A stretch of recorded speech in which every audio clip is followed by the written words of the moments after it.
ನಮಸ್ಕಾರ. Praise the lord Jesus. ಎಲ್ಲ ನನ್ನ ಪ್ರೀತಿಯ ದೇವಜನರೇ, ನನ್ನ ಪ್ರೀತಿಯ ಸಹೋದರಿ ಸಹೋದರರೇ, ಮತ್ತೊಂದು ಶುಭ ದಿನದಲ್ಲಿ ನಿಮ್ಮೆಲ್ಲರೊಟ್ಟಿಗೆ ಕರ್ತನು ತೋರಿಸಿದ ಕೃಪೆ ಕರುಣೆಗಳನ್ನು ನೆನೆಸಿಕೊಂಡು ವಾಕ್ಯವನ್ನು ಧ್ಯಾನಿಸಿ ದಿನದ ಆಶೀರ್ವಾದಕ್ಕಾಗಿ, ಬಲಕ್ಕಾಗಿ, ತಾಳ್ಮೆಗಾಗಿ ನಾವು ಕರ್ತನ ಸಮ್ಮುಖಕ್ಕೆ ಬಂದಿದ್ದೇವೆ. ದೇವರ ನುಡಿಗಳನ್ನು ಕೇಳುವಲ್ಲಿ ಒಂದು ಹೊಸ ಚೈತನ್ಯ, ಒಂದು ಹೊಸ ಬಲ ಬರುತ್ತದೆ. ಅದಕ್ಕಾಗಿ ನಾವು ದೇವರಿಗೆ ಸ್ತೋತ್ರ ಮಾಡಬೇಕು. ನೀವೆಲ್ಲರೂ ಚೆನ್ನಾಗಿದ್ದೀರಿ ಎಂದು ನಂಬುತ್ತಾ ಇದ್ದೇನೆ. ಕರ್ತನು ತನ್ನ ಕೃಪೆ ಕರುಣೆ ದಯೆಗಳಿಂದ ನಿಮ್ಮನ್ನು ತುಂಬಿಸಲಿ. ನನ್ನ ಪ್ರೀತಿಯ ದೇವಜನವೇ, ಅನೇಕ ಜನರು ಆಹ್ವಾನ ಪತ್ರಿಕೆಗಳನ್ನು ಕೊಡುತ್ತಾರೆ. ಇನ್ವಿಟೇಷನ್ಸ್, ಅಪ್ಲಿಕೇಶನ್ಸ್, ಇಂಟರ್ವ್ಯೂ ಈ ಥರ ಎಲ್ಲ ಮಾಡುತ್ತಾರೆ. ಅವೆಲ್ಲವೂ ಅರ್ಹತೆ ಉಳ್ಳವರಿಗೆ, ತಮ್ಮವರಿಗೆ, ಬೇಕಾದವರಿಗೆ ಅವರನ್ನು ಕೊಡುತ್ತಾರೆ, ಕರೆಯುತ್ತಾರೆ. ಆದರೆ ಯಾರಿಗೆ ಅರ್ಹತೆ ಇರುವುದಿಲ್ಲವೋ ಅವರನ್ನು ಕರೆಯುವುದಿಲ್ಲ, ತೆಗೆದುಕೊಳ್ಳುವುದಿಲ್ಲ. ದೇವಜನವೇ, ಸಮಾಜವು, ಮನುಷ್ಯರು ಇದೇ ರೀತಿಯಲ್ಲೇ. ಆದರೆ ದೇವರ ದೃಷ್ಟಿಯಲ್ಲಿ ಒಂದು ವ್ಯತ್ಯಾಸವಾದಂಥ ಒಂದು ರೂಢಿ ಇದೆ. ಸುಖದಲ್ಲಿ ಮಾತ್ರ ಅಲ್ಲ, ಕಷ್ಟದಲ್ಲಿ ಕೂಡ ಕರ್ತನು ಕರೆಯುತ್ತಾನೆ. ಶ್ರೀಮಂತರನ್ನು ಮಾತ್ರ ಅಲ್ಲ, ಬಡವರನ್ನು ಕರೆಯುತ್ತಾನೆ. ಎಲ್ಲ ಉಳ್ಳವರನ್ನು, ಸಂಬಂಧಿಕರು, ಸ್ನೇಹಿತರು ಇದ್ದವರನ್ನು ಅಲ್ಲ, ಒಂಟಿತನದಲ್ಲಿರುವಂಥವ್ರನ್ನ ಕರೆಯುತ್ತಾನೆ. ಅದರ ಅರ್ಥ, ದೇವರ ಮಾತು ಹೇಳುವ ಹಾಗೆ ನೀವು ಎಂತಹ ಪರಿಸ್ಥಿತಿಯಲ್ಲಿದ್ದರೂ ಕೂಡ ನಾನಿದ್ದೇನೆ ಎಂಬುದನ್ನು ಮರೆಯಬೇಡಿರಿ. ನಮ್ಮ ಜೀವಿತಗಳಲ್ಲಿಯೂ ಕೆಲವು ರಾತ್ರಿಗಳು, ಅತ್ತ ರಾತ್ರಿಗಳು, ಕಣ್ಣೀರಿಟ್ಟ ರಾತ್ರಿಗಳಿದ್ದಾವೆ. ಕೆಲವು ಪ್ರಾರ್ಥನೆಗೆ ಉತ್ತರ ಸಿಗದ ಹಗಲುಗಳು ಇದ್ದಾವೆ. ನಮ್ಮ ಜೀವಿತಗಳಲ್ಲಿ ಹೋರಾಟಗಳಿಲ್ಲದ ಯಾವ ದಿನವೂ ಇಲ್ಲ. ಪ್ರತಿನಿತ್ಯ ಹೋರಾಟ, ಪ್ರಯಾಸ ಅಂತ ಅಂದುಕೊಳ್ಳುತ್ತಾ ಇದ್ದೀರಾ? ಒಂದು ವಾಕ್ಯವು ದೇವರು ಇವತ್ತು ನಿಮ್ಮೊಟ್ಟಿಗೆ, ನನ್ನೊಟ್ಟಿಗೆ ಹೇಳುತ್ತಿರುತ್ತಾರೆ. ನಿನಗೆ ಕಷ್ಟ ಬಂದಾಗ, ಹಣದ ಕೊರತೆ ಬಂದಾಗ, ಶತ್ರು ಸಮಸ್ಯೆ ಬಂದಾಗ, ಅನಾರೋಗ್ಯ ಬಂದಾಗ ನೀನೇ ಅದನ್ನು ಸರಿಪಡಿಸಿಕೋ, ನೀನೇ ಅದನ್ನು ನೋಡಿಕೋ ಅಂತೂ ದೇವರು ಹೇಳೋದಿಲ್ಲ. ಬದಲಾಗಿ ಈ ವಾಕ್ಯದ ಮೂಲಕವಾಗಿ ನಮ್ಮನ್ನು ಧೈರ್ಯಪಡಿಸುತ್ತಾರೆ. ಕೀರ್ತನೆಗಳ ಗ್ರಂಥ 50ನೇ ಕೀರ್ತನೆ 15ನೇ ವಚನ, ಕಷ್ಟ ಕಾಲದಲ್ಲಿ ನನಗೆ ಮೊರೆ ಇಡಿರಿ, ಬಿಡಿಸುವೆನು, ಆಗ ನನ್ನನ್ನು ಕೊಂಡಾಡುವಿರಿ ಎಂದು ಹೇಳುತ್ತಾ ಇದೆ. ದೇವಜನವೇ, ಇಲ್ಲಿ ದೇವರ ವಾಕ್ಯ ಹೇಳುತ್ತಿರುವಂಥದ್ದು ನನಗೆ ಮೊರೆ ಇಡಿರಿ. ಬಹಳ ಮುಖ್ಯವಾದದ್ದು. ಅನೇಕ ಸಂದರ್ಭದಲ್ಲಿ ಮನುಷ್ಯರ ಮಾತು ಹೀಗೇನೆ. ಲಾಯರ್ಗಳು, ಡಾಕ್ಟರ್ಗಳು, ಬ್ಯಾಂಕ್ ಮ್ಯಾನೇಜರ್ಗಳು, ರಾಜಕೀಯ ಪಕ್ಷದ ವ್ಯಕ್ತಿಗಳು, ಸಂಬಂಧಿಕರು, ಸ್ನೇಹಿತರು, ಪ್ಲೀಸ್ ಕಾಲ್ ಮೀ ಅಂತ ಹೇಳ್ತಾರೆ. ಅನೇಕರು ವಿಸಿಟಿಂಗ್ ಕಾರ್ಡ್ಸನ್ನು ಇಟ್ಕೊಂಡಿರ್ತಾರೆ. ಪ್ಲೀಸ್ ಕರೆ ಮಾಡಿರಿ. ಏನಕ್ಕೆ? ನಿಮಗೇನಾದರೂ ಸಹಾಯ ಬೇಕಾ? ಅಡುಗೆ ಮಾಡಿಕೊಡ್ಬೇಕಾ? ರಿಪೇರಿ ಮಾಡಿಕೊಡ್ಬೇಕಾ? ಸರ್ವಿಸಿಂಗ್ ಮಾಡಿಕೊಡ್ಬೇಕಾ? ನಿಮಗೇನು ಬೇಕು? ಪ್ಲೀಸ್ ಕಾಲ್, ಗಿವ್ ಎ ಕಾಲ್ ಅಂತ ಹಾಕಿರ್ತಾರೆ. ಆದರೆ ಉಚಿತವಾದದ್ದು ಯಾವುದಾದರೂ ಸಹಾಯ ಕೊಡುತ್ತಾರೆ ಎಂದು ನೋಡಿದರೆ ಸಾರಿ, ಇಲ್ಲ ಅಂತ ಹೇಳುತ್ತಾರೆ. ಆದರೆ ದೇವರಲ್ಲಿ ಹೇಳ್ತದೆ ಕಾಲ್ ಮೀ. ಎಂಥ ಒಳ್ಳೆ ಮಾತು. ಯಾವಾಗ ಕಾಲ್ ಮೀ ಅಂತ ಇದ್ದಾರೆ ದೇವರು? ಸುಖದಲ್ಲಿಯ, ಆರೋಗ್ಯದಲ್ಲಿಯ, ಸಕ್ಸಸ್ ಅಲ್ಲ, ಎಲ್ಲ ಚೆನ್ನಾಗಿ ನಡೆಯುವಾಗಲ್ಲ ದೇವರು ಹೇಳಿದ್ದು. ಪ್ಲೀಸ್ ಅಂತ ಟೈಮಲ್ಲಿ ನನ್ನನ್ನು ಬಿಟ್ಬಿಡಬೇಡ, ಪ್ಲೀಸ್ ನನ್ನನ್ನು ಇನ್ವೈಟ್ ಮಾಡು ಅಲ್ವಾ? ಎಷ್ಟೋ ಜನ ಕೇಳ್ತಾರೆ, ಏನಪ್ಪ ಮದುವೆ ಕರೆದಿಲ್ಲ, ಗೃಹಪ್ರವೇಶಕ್ಕೆ ಕರೆದಿಲ್ಲ, ಇದು ಕೊಂಡಾಗ ಕರೆದಿಲ್ಲ, ಅದು ಮಾಡಿದಾಗ ಕರೆದಿಲ್ಲ. ಕೆಲವು ಸಂದರ್ಭಗಳಲ್ಲಿ ನೋಡ್ರಿ ಕರೆದಿಲ್ಲ ಅಂತ ಕೇಳುತ್ತಾರೆ. ಅದೇ ನಾವು ಕಷ್ಟಗಳಲ್ಲಿದ್ದಾಗ ನನಗೆ ಯಾಕೆ ಹಂಗೆ ಮಾತು ಹೇಳಿಲ್ಲ ಅಂತಾರ. ರೋಗದಲ್ಲಿದ್ದಾಗ, ಆಸ್ಪತ್ರೆಯಲ್ಲಿದ್ದಾಗ, ಸಾಲಗಳಲ್ಲಿದ್ದಾಗ ನನಗೆ ಯಾಕೊಂದು ಮಾತು ಕೇಳಲಿಲ್ಲ, ನಾನು ಮರ್ತೋಗ್ಬಿಟ್ಟಿಯಾ, ನಾನು ಇರಲಿಲ್ವಾ ಅಂತ ಹೇಳ್ತಾರಾ? ದೇವರು ಹೇಳ್ತಾ ಇದ್ದಾನೆ, ನನಗೆ ಮೊರೆ ಇಡಿರಿ, ಕಾಲ್ ಆನ್ ಟು ಮೀ. ಯಾವಾಗ? ಕಷ್ಟ ಕಾಲದಲ್ಲಿ. ಅದು ಬಹಳ ಮುಖ್ಯ. ಅದನ್ನು ಅರ್ಥ ಮಾಡಿಕೊಳ್ಳುವ ಪದಗಳನ್ನು, ಕಷ್ಟ ಕಾಲದಲ್ಲಿ. ದೇವರು ನಮ್ಮೊಟ್ಟಿಗೆ ತನ್ನ ಸಂಬಂಧವನ್ನು ಹೆಚ್ಚು ಮಾಡಿಕೊಳ್ಳುವುದಕ್ಕೆ ಇಷ್ಟಪಡುತ್ತಾ ಇದ್ದೇನೆ ಹೊರತು ಕಡಿಮೆ ಮಾಡಿಕೊಳ್ಳುವುದಕ್ಕಾಗಿ ಅಲ್ಲವೇ ಅಲ್ಲ. ಅದರರ್ಥ ದೇವರು ನಮ್ಮಿಂದ ದೂರವಾಗಿರುವುದಕ್ಕಾಗಿ ಅಲ್ಲ, ನಮಗೆ ಹತ್ತಿರವಾಗಿರುವುದಕ್ಕಾಗಿ ಆತನು ಕೇಳಿಕೊಳ್ಳುತ್ತಿದ್ದಾನೆ. ನೋಡಿ, ಜನರು ಸಾಧಾರಣವಾಗಿ ಸಂಬಂಧಿಗಳಾಗುವುದು, ಸ್ನೇಹಿತರಾಗುವುದು, ಜೊತೆಯಲ್ಲಿರುವುದು ಯಾವಾಗ? ಎಲ್ಲವೂ ಇದ್ದಾಗ. ತಪ್ಪಿ ಹೋದ ಮಗನ ಬಳಿಯಲ್ಲಿ ಹಣವಿದ್ದಾಗ ಸ್ನೇಹಿತರಿದ್ದರು, ಆದರೆ ಹಣವು ತೀರಿ ಹೋದಾಗ ಎಲ್ಲರೂ ಅವನನ್ನು ಕೈಬಿಟ್ಟರು. ಒಂಟಿಯಾಗೋದು, ಆಸ್ತಿ ಇತ್ತು, ಅಂದ ಇತ್ತು, ಹೆಸರಿತ್ತು, ಅಧಿಕಾರ ಇತ್ತು, ಒಳ್ಳೆ ಚೆನ್ನಾಗಿ ನಡೀತಾ ಇತ್ತು, ಸಂಬಳ ಬರ್ತಾ ಇದೆ ಅಂದರೆ ನಮ್ಮನ್ನು ಕಾಲ್ ಮಾಡಿ ವಿಚಾರಿಸೋರು ಅಧಿಕ. ಆದರೆ ನಮ್ಮದೇನೂ ನಡೆಯಲಿಲ್ಲವೆಂದರೆ ನಮ್ಮನ್ನು ವಿಚಾರಿಸೋರು ಕಡಿಮೆ, ನಮ್ಮನ್ನು ನೆನಪು ಮಾಡಿಕೊಳ್ಳುವವರು ಕೂಡ ಇರೋದಿಲ್ಲ. ಪ್ರೀತಿಯ ದೇವಜನವೇ, ಹಾಗಿದ್ದರೆ ದೇವರು ನಿಮ್ಮನ್ನು ನನ್ನನ್ನು ನೆನಪು ಮಾಡಿಕೊಳ್ಳುತ್ತಾ ಇದ್ದಾನೆ. ಆತನು ಹೇಳುತ್ತಾ ಇದ್ದಾನೆ, ಕಷ್ಟ ಕಾಲದಲ್ಲಿ ನಾನಿದ್ದೀನಿ, ಡೋಂಟ್ ಫರ್ಗೆಟ್ ಮೀ, ನನ್ನನ್ನು ಮರೆತು ಹೋಗಬೇಡ ಮಗಳೇ. ನಿಮಗೆ ಕಷ್ಟ ಅಂತ ಬಂದಾಗ ಒಬ್ಬರೇ ಅಳ್ತಾ ಇದ್ದೀರಾ? ಇಲ್ಲ ನಿಮ್ಮವರಿಗೆ ಮಾತ್ರ ಹೇಳ್ತಾ ಇದ್ದೀರಾ? ಬೇರೆಯವ್ರ ಮುಂದೆ ಹಂಚ್ಕೊಳ್ತಾ ಇದ್ದೀರಾ? ದೇವರು ಹೇಳ್ತಾನೆ, ಕಷ್ಟ ಅಂತ ಬಂದಾಗ ಕರ್ತನೇ ಎಂದು ಕರಿ, ನಾನು ಬೇಜಾರು ಮಾಡಿಕೊಳ್ಳಲ್ಲ. ಕೆಲವು ಸಾರಿ ಪದೇ ಪದೇ ಪದೇ ಪದೇ ಕೆಲವು ಸಾರಿ ಹಣಕ್ಕಾಗಿ, ಸಹಾಯಕ್ಕಾಗಿ, ಹೆಲ್ಪ್ಗಾಗಿ ಪ್ರಾರ್ಥನೆ ಕಾಲ್ ಮಾಡಿದ್ರೆ ನಮಗೆ ಬೇಜಾರಾಗುತ್ತೆ, ಏನಪ್ಪ ಇವರು ಇಷ್ಟು ಸಾರಿ ಮಾಡ್ತಾರೆ ಅಂತ. ಆದರೆ ದೇವರು ಯಾವತ್ತಿಗೂ ಆತನು ಬೇಸರ ಮಾಡಿಕೊಳ್ಳಲ್ಲ. ನೀವೆಷ್ಟು ಸಾರಿ ಪ್ರೇಯರ್ ಮಾಡಿದ್ರು, ಈಗ ನಮಗೆ ಪದೇ ಪದೇ ಕಾಲ್ ಮಾಡಿದರೆ ನಮಗೂ ಬೇಸರಿಕೆ ಆಗ್ತದೆ. ಯಾಕೆಂದರೆ ಒಬ್ಬರೇ ಅಲ್ವಲ್ಲ, ನಾವು ಮನುಷ್ಯರಲ್ವಾ. ಅಯ್ಯೋ ಎಷ್ಟು ಜನ ಮಾಡ್ತಾರೆ, ಇವ್ರು ನೋಡಿದ್ರೆ ಪ್ರತಿದಿನ ಮಾಡ್ತಾರೆ, ಇವ್ರು ನೋಡಿದ್ರೆ ಆಗಾಗ ಫೋನ್ ಮಾಡ್ತಾರೆ. ಹೌದು, ನಿಮಗೆ ನೋವಿದೆ, ಆದರೆ ನಾವು ಮನುಷ್ಯರಲ್ವಾ. ಆದರೆ ದೇವರು ಹಾಗಲ್ಲ. ಇಲ್ಲಿ ಒಂದು ಮಾತು ಕೀರ್ತನೆಗಳಲ್ಲಿ 147ನೇ ಕೀರ್ತನೆಯಲ್ಲಿ ಒಂದು ಮಾತಿದೆ, 18:20, ಯೆಹೋವನಿಗೆ ಮೊರೆ ಇಡುವವರು ಯಥಾರ್ಥವಾಗಿ ಮೊರೆ ಇಡುವುದಾದರೆ ಆತನು ಹತ್ತಿರವಾಗಿಯೇ ಇದ್ದಾನೆ, ತನ್ನಲ್ಲಿ ಭಯಭಕ್ತಿ ಉಳ್ಳವರ ಇಷ್ಟವನ್ನು ನೆರವೇರಿಸುತ್ತಾನೆ, ಅವರ ಕೂಗನ್ನು ಕೇಳಿ ರಕ್ಷಿಸುತ್ತಾನೆ. ಯೆಹೋವನು ತನ್ನನ್ನು ಪ್ರೀತಿಸುವವರೆಲ್ಲರನ್ನ ಕಾಪಾಡುತ್ತಾನೆ. ಎಂಥ ಒಂದು ಮಾತನ್ನು ನೋಡಿ, ಗಮನಿಸಿರಿ. ಮೊರೆ ಇಡುತ್ತಾ ಇದ್ದೇವೆ, ಕರೆ ಮಾಡುತ್ತಾ ಇದ್ದೇವೆ, ಕೂಗಿಕೊಳ್ಳುತ್ತಾ ಇದ್ದೇವೆ.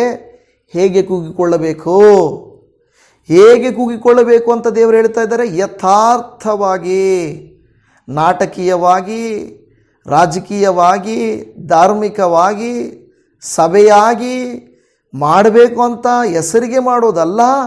ಬದಲಾಗಿ ದೇವರು ಹೇಳ್ತಾ ಇದ್ದಾನೆ, ನೀನು ನಿಜವಾಗಿ ಯಥಾರ್ಥವಾಗಿ ನೀನು ನನ್ನ ಕೂಗಿ ಕರೆಯುವುದಾದರೆ ಇಗೋ ನಾನು ನಿಮ್ಮ ಸಂಗಡ ಇದ್ದೇನೆ. ಹಾಲೆಲೂಯಾ. ಕರ್ತನ ಪರಿಶುದ್ಧವಾದ ನಾಮಕ್ಕೆ ಸ್ತೋತ್ರ ಉಂಟಾಗಲಿ. ನಿಮ್ಮನ್ನು ನನ್ನನ್ನು ನಡೆಸುವ ದೇವರು ಆತನು ಹೇಳ್ತಾ ಇದ್ದಾನೆ, ಯಥಾರ್ಥವಾಗಿರು, ಯಾರ ಬಗ್ಗೆ ಚಿಂತೆ ಮಾಡಬೇಡ. ಅದಕ್ಕೆ ದೇವರು ವಾಕ್ಯ ಹೇಳುತ್ತದೆ, ನಿನ್ನ ಕದವನ್ನು ಮುಚ್ಚಿಕೊಂಡು, ಬಾಗಿಲನ್ನು ಮುಚ್ಚಿಕೊಂಡು ನನಗೆ ಮೊರೆ ಇಡು, ನಾನಿದ್ದೀನಲ್ವ, ನಾನು ಉತ್ತರಿಸ್ತೇನೆ ಎಂದು ದೇವರು ಹೇಳುತ್ತಾ ಇದ್ದಾನೆ. ನಿಮಗೆ ಮನಸ್ಸಿದೆಯಾ? ಯಥಾರ್ಥವಾಗಿ, ನಂಬಿಕೆಯಿಂದ, ಕೊಡುತ್ತಾರೆಂಬ ಭರವಸೆಯಿಂದ, ಗಮನಿಸುತ್ತಿದ್ದಾನೆಂಬ ವಿಶ್ವಾಸದಿಂದ ಮೊರೆ ಇಡುತ್ತೀರಾ? ನಿಮ್ಮ ಮೊಣಕಾಲುಗಳು ದೇವರ ಮುಂದೆ ಮೂರುತ್ತವ? ಕಷ್ಟ ಅಂತ ಬಂದಾಗ, ಸಮಸ್ಯೆ ಅಂತ ಬಂದಾಗ, ಮೋಸಗಳು ನಡೆದಾಗ ಮೊಣಕಾಲಲ್ಲಿ ಕೂತುಕೊಳ್ಳ್ರಿ. ಅಪ್ಪ ಹೀಗಾಗೋಯ್ತು ದೇವರೇ, ನನಗೆ ಕುತ್ತಿಗೆಗೆ ಬಂದುಬಿಟ್ಟಿದೆ ದೇವರೇ, ನನಗೆ ಇನ್ನು ಆಗಲ್ಲ ಅಂತ ಅಂದಾಗ ದೇವರ ಮುಂದೆ ಕೂತ್ಕೊಂಡು ಅಳಿರಿ, ಗೋಳಾಡಿರಿ, ಕರೆಯಿರಿ, ಕೂಗಿರಿ. ಆತನು ಹೇಳ್ತಾನೆ. ಏನು ಹೇಳ್ತದೆ ನೀವು ವಾಕ್ಯ 145ರಲ್ಲಿ? ಯಥಾರ್ಥವಾಗಿ ಮೊರೆ ಇಡುವುದಾದರೆ ಆತನು ಹತ್ತಿರವಾಗಿಯೇ ಇದ್ದಾನೆ. ಇಸ್ ನಾಟ್ ಫಾರ್, ದೂರವಲ್ಲ. ನಿನ್ನ ಮಕ್ಕಳು ದೂರ ಇರಬಹುದು, ನಿನ್ನ ಗಂಡ ನಿನಗೆ ದೂರ ಆಗಿರಬಹುದು, ನಿನ್ನ ತಂದೆ ತಾಯಿಗಳು ನಿನಗೆ ಸ್ಪಂದಿಸದೇ ಇರಬಹುದು. ದೇವರು ಸ್ಪಂದಿಸುತ್ತಾರೆ. ದೇವಜನವೇ, ಆತನು ದೂರ ಓಡಿ ಹೋಗುವವನಲ್ಲ, ಹತ್ತಿರವಾಗಿಯೇ ಇದ್ದಾನೆ. ಆತನು ಯಾವಾಗಲೂ ನೆರಳಿನೋಪಾದಿಯಲ್ಲಿ ನಮ್ಮ ಬಲಗಡೆಯಲ್ಲಿ ನಿಂತಿರುವ ಆತನಾಗಿರುತ್ತಾನೆ. ಆತನು ಇಸ್ರಾಯೇಲರಿಗೆ ಹೇಗೆ ಹಗಲಲ್ಲಿ ಮೇಘಸ್ತಂಭವಾಗಿ, ಇರುಳಲ್ಲಿ ಅಗ್ನಿಸ್ತಂಭವಾಗಿ ಇದ್ದನೋ ಅಲ್ವಾ, ಅದೇ ರೀತಿಯಲ್ಲಿ ನಮಗೆ ಆತನು ಇರುತ್ತಾನೆ. ನಮ್ಮ ಮೇಲೆ, ನಮ್ಮ ಜೊತೆಯಲ್ಲಿ, ನಮ್ಮ ಮುಂದೆ, ನಮ್ಮ ಹಿಂದೆ ಆತನ ಪ್ರಸನ್ನತೆ ಇರುತ್ತದೆ. ಆತನು ಹತ್ತಿರವಾಗಿಯೇ ಇದ್ದಾನೆ. ಮಾತ್ರವಲ್ಲದೆ ತನ್ನಲ್ಲಿ ಭಯಭಕ್ತಿ ಉಳ್ಳವರ ಇಷ್ಟವನ್ನು ಯಥಾರ್ಥವಾಗಿ ಪ್ರಾರ್ಥಿಸಬೇಕು, ಕರ್ತನಲ್ಲಿ ಭಯಭಕ್ತಿಯಿಂದಿರಬೇಕು. ಅಂಥವರ ಇಷ್ಟವನ್ನು ಆತನು ನೆರವೇರಿಸುತ್ತಾನೆ. ಕೂಗುವವರ ಕೂಗನ್ನು ಕೇಳಿ ರಕ್ಷಿಸುತ್ತಾನೆ. ತನ್ನನ್ನು ಪ್ರೀತಿಸುವವರೆಲ್ಲರನ್ನ ಕಾಪಾಡುತ್ತಾನೆ. ನೀವು ಹೇಳ್ಬೋದು, ಪಾಸ್ಟ್ರೇ ನಾನು ದೇವರನ್ನ ಪ್ರೀತಿ ಮಾಡ್ತೇನೆ, ಭಯಭಕ್ತಿಯಿಂದಿದ್ದೇನೆ, ಯಥಾರ್ಥವಾಗಿದ್ದೇನೆ, ನನ್ನಲ್ಲಿ ಇನ್ನೇನು ಕೊರತೆ.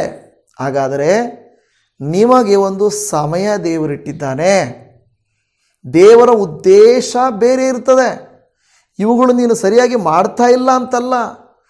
ನಾನು ಪ್ರೇಯರ್ ಕರೆಕ್ಟಾಗಿ ಮಾಡ್ತಾ ಇದ್ದೀನಾ, ಯಥಾರ್ಥವಾಗಿದ್ದೀನಾ, ದೇವರ ವಾಕ್ಯ ಓದ್ತಾ ಇದ್ದೀನಾ, ಎಲ್ಲ ಮಾಡ್ತಾ ಇದ್ದೀನಲ್ಲ, ಮತ್ತ್ಯಾಕೆ ದೇವಜನ ಮತ್ತೇನೋ ಒಂದು ದೇವರ ಉದ್ದೇಶ ಇಟ್ಟಿರ್ತಾರೆ.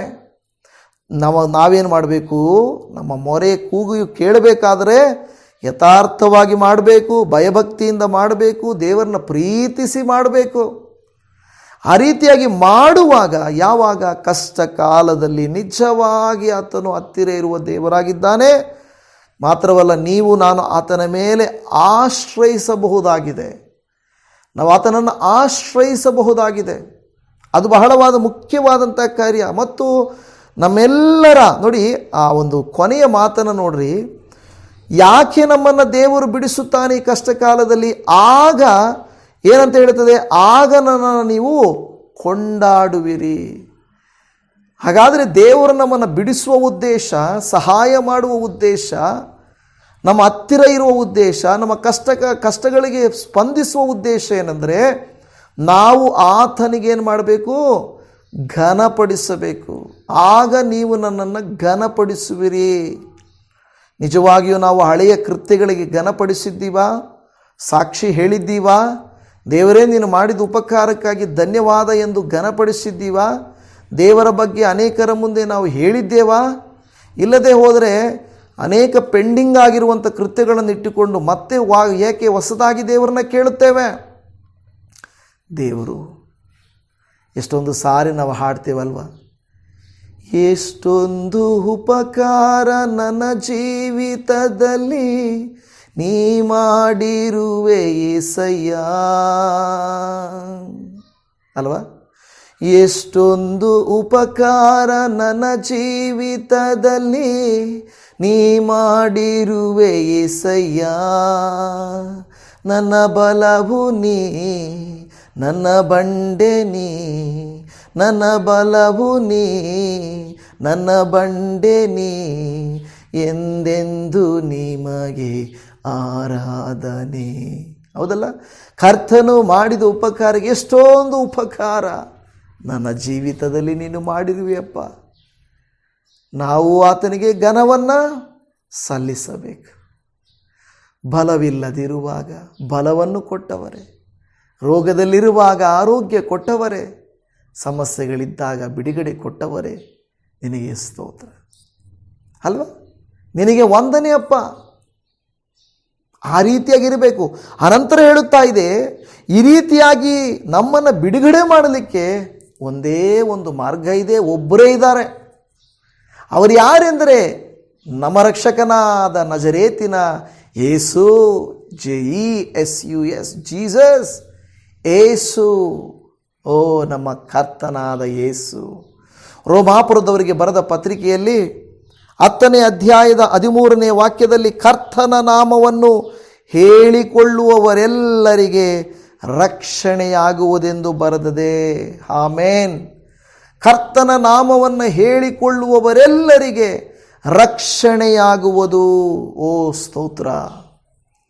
ನಾವು ಯಾರು ಕೂಗ್ಕೊಳ್ತೇವೋ, ಯಾರು ಕರ್ತನ ನಾಮವನ್ನು ಬೇಡಿಕೊಳ್ಳುತ್ತೀವೋ ಅವರಿಗೆ ಉತ್ತರವು ಸಿಗುತ್ತದೆ.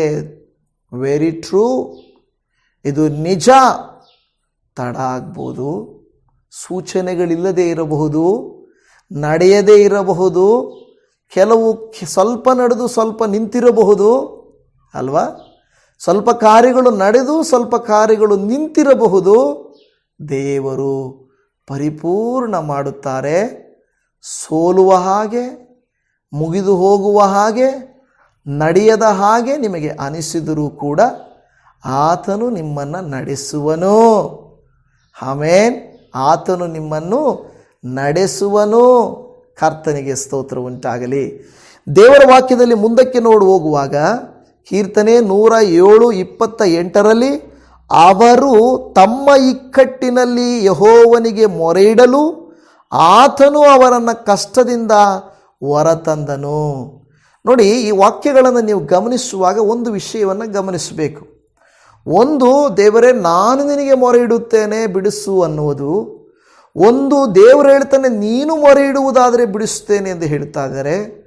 ಅವ್ರು ಹೇಳ್ತಾರೆ, ಬೇರೆಯವರು ಹೇಳ್ತಾರೆ ನೀವು ಮೊರೆ ಇಟ್ಟರೆ, ಅಂದರೆ ಎಲ್ಲ ಕಡೆಗಳಿಂದ ದೇವರು ಹೇಳ್ತಾನೆ, ಕೇವಲ ಒಂದು ಕಡೆ ಮಾತ್ರ ಅಲ್ಲ.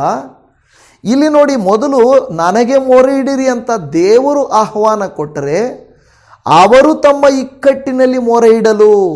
ಉದಾಹರಣೆಗೆ ನಾನು ನಿಮ್ಮ ಬಗ್ಗೆ ಸಾಕ್ಷಿ ಹೇಳುತ್ತೇನೆ, ಇಂಥ ಸಹೋದರಿ ಪ್ರಾರ್ಥಿಸಿದಾಗ, ಇಂಥ ಕುಟುಂಬ ನಂಬಿದಾಗ ದೇವರು ದೊಡ್ಡ ಕಾರ್ಯಗಳನ್ನು ಮಾಡಿದರೂ ಹಾಗೆ ನೀವು ಮಾಡಿದರೆ ಆತನು ಉತ್ತರಿಸುವನು ಎಂದು ಹೇಳುತ್ತೇವೆ.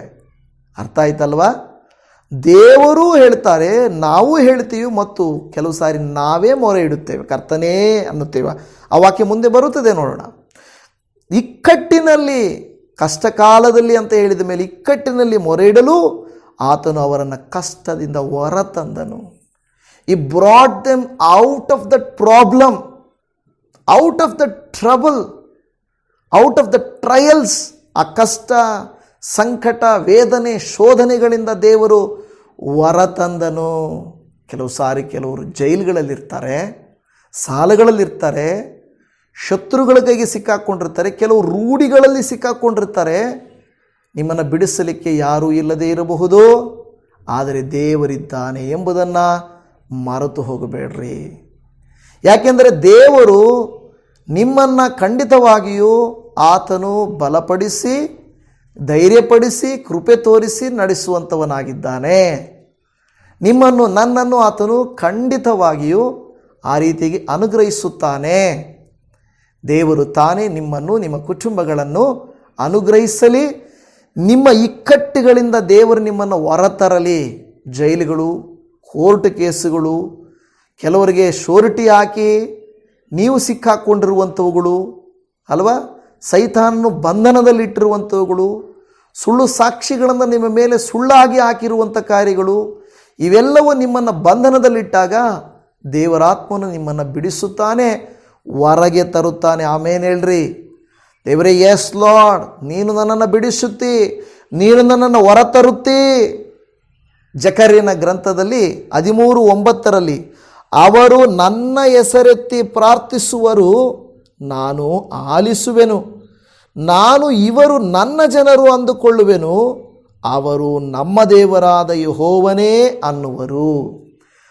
ಎ ಮ್ಯೂಚುವಲ್ ಅಂಡರ್ಸ್ಟ್ಯಾಂಡಿಂಗ್, ಪರಸ್ಪರ ಸರಿಯಾದಂಥ ಅರ್ಥ ಮಾಡಿಕೊಳ್ಳುವಿಕೆ, ಪರಸ್ಪರ ನಾನು, ನನ್ನ ಕರ್ತನು, ನನ್ನ ಮಗಳು, ನನ್ನ ಮಗನು ಎಂಬುದು.